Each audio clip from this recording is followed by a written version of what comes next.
లో బాగా నవ్వు వస్తుంది మీకు అంటే మీకు ఎస్పెషల్లీ వచ్చి ఉండాలి డెఫినెట్గా. అప్పుడు నవ్వితే బాగుండదు, ఎందుకంటే అందరూ కోల్డ్ అండ్ ఇన్సెన్సిటివ్ అంటారు, కాబట్టి ఆపుకునే సందర్భాలు ఉంటాయి కదా.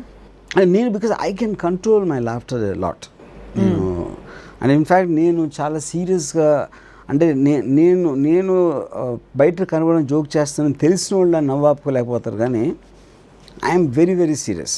అవును, you're very serious. I mean, even if I'm trying to joke with that person in ఇప్పుడు కొన్నిసార్లు అంటే ఒక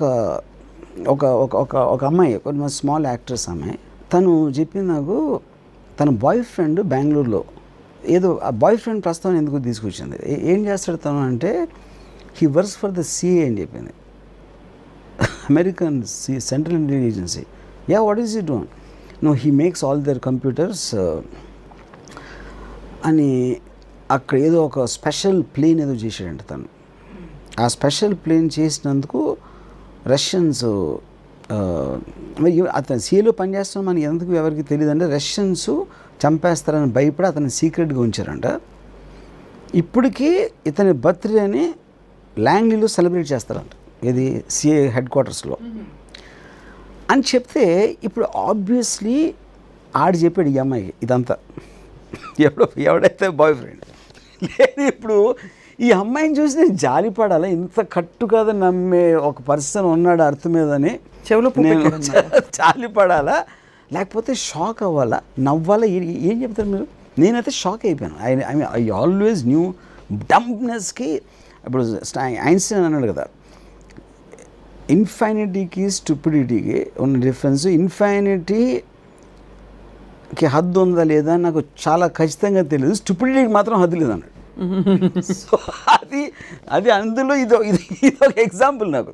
సో ఇప్పుడు ఈ అమ్మాయి నమ్ముతుందా, లేకపోతే ఈ అమ్మాయి నేను నమ్ముతాను అనుకుంటుందా? రెండు విధాలుగా స్టూపిడే కదా, అది పాయింట్ అక్కడ. బట్ సో మీరు అసలు అలాగా చెప్పాలంటే, అప్పుడు ఎక్సాజరేషన్ అనేది సెన్స్ ఆఫ్ హ్యూమర్కి base point. Anything which is comic అనేది నవ్వు రావడానికి ఎక్సాజరేషన్ అనేది మెయిన్ పాయింట్ అసలు. ఇప్పుడు ఇందాక చెప్పిన ఎగ్జాంపుల్లో కూడా, నాదెర్ల భాస్కర్ ఇందిరాగాంధీ చెప్తే ఎన్టీఆర్ని వెన్నుపోటు పొడిచాడు అనేది నిజం అవ్వచ్చు, కానీ లిటరల్గా మీరు కత్తిని ఇందిరాగాంధీ చేర తుడుచుకుంటున్నాడు అనేది ఎక్సాజరేషన్. But that conveys the point, right? ఒక విజువల్లో యూనో సేమ్ థింగ్. ఇప్పుడు మా నాన్నమ్మ, షీలకి మహాభక్తులు శ్రీరాముడికి, ఆవిడ పుస్తకాలు రాసేసి అది ఇది. నేను మా నాన్నమ్మ రామకోటి రాస్తున్న టైంలో నేనేమో రామాయణ విశ్వక్షం చదివాడిని అదే రూమ్లో. నా చేతిలో ఏమో రామాయణ విశ్వక్షం, ఆవిడ చేతిలో రామకోటి బుక్. నేను అసలు చదువుతాను, నవ్వు ఆపుకెళ్ళిపోయాను. ఆవిడకి ఏంటి తెలియదు ఇదేంటో రామాయణ విశ్వక్షం అనేది, ఆవిడ ఐడియా లేదు అసలు బేసిక్గా. అంటే ఇప్పుడు రంగనాయకమ్మ గారికి ఎక్స్ట్రాడినరీ సెన్స్ ఆఫ్ హ్యూమర్ ఉంది. ఆవిడ కూడా ఆవిడ అబ్సల్యూట్లీ సీరియస్గా ఉంటారు. అవును, అసలు ఎక్స్ప్రెషన్ మార్పు ఉంటుంది చూసినప్పుడు, కానీ ఫోటోగ్రాఫ్స్ కానీ ఎప్పుడైనా వీడియో ఒకటో ఇంటర్వ్యూలు ఈ మధ్యన చూశాను. But she has an unimaginable sense of humour. Ramayana అంటే మీరు అంటే ఇప్పుడు రామాయణం అనేది మనం అసలు దాన్ని అంత పవిత్ర గ్రంథం లాగా చూసి, అక్కడ కామెడీ జోకు అనేది మనకు అసలు మాట కూడా వినిపించడానికి మనకు నచ్చదు.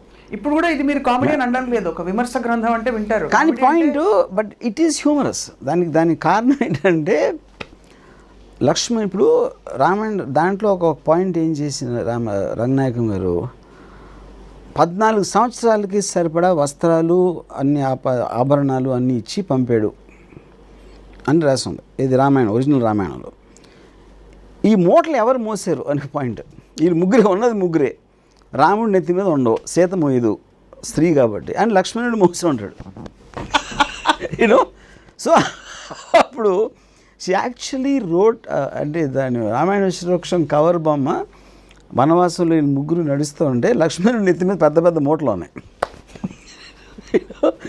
సో ఇప్పుడు ఒక చోట ముళ్ళు కూర్చుకున్నాడు. రాముడు ఎందుకు పోయాడు అంటే, you don't like to see రాముడు పెద్దన్నయ్య, 2 దేవుడు.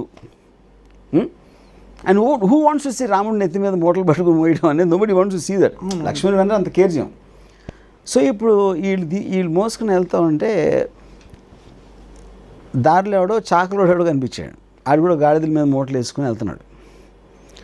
ఆడు ఇది చూసి ఆడు కూతురు పెళ్లి చేయాలి, ఇది చాకలోడు.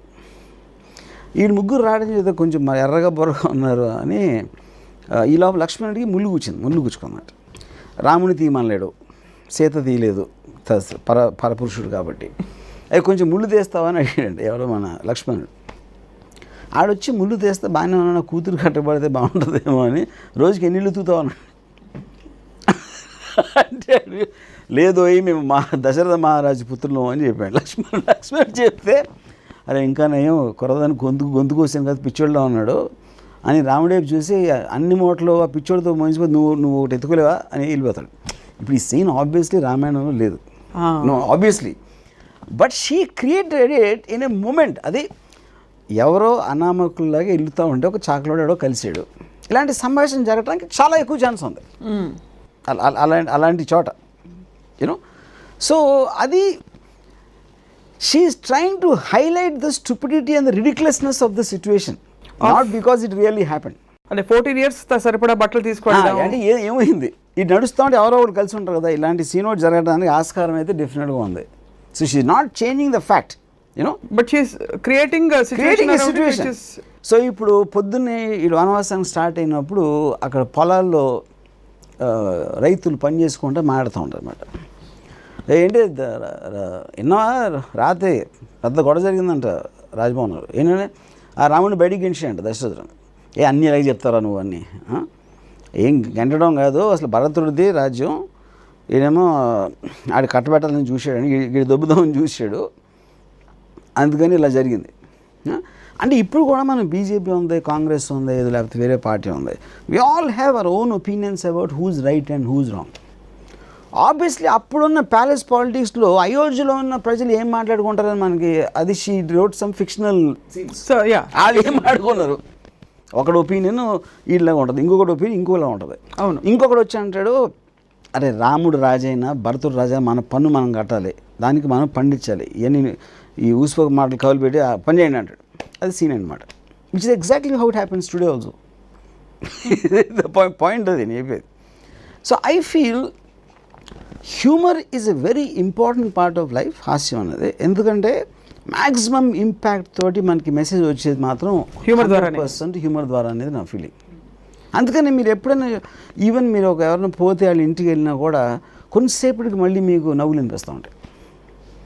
ఎందుకంటే you can't sustain that feeling of grief or tragedy for a long time.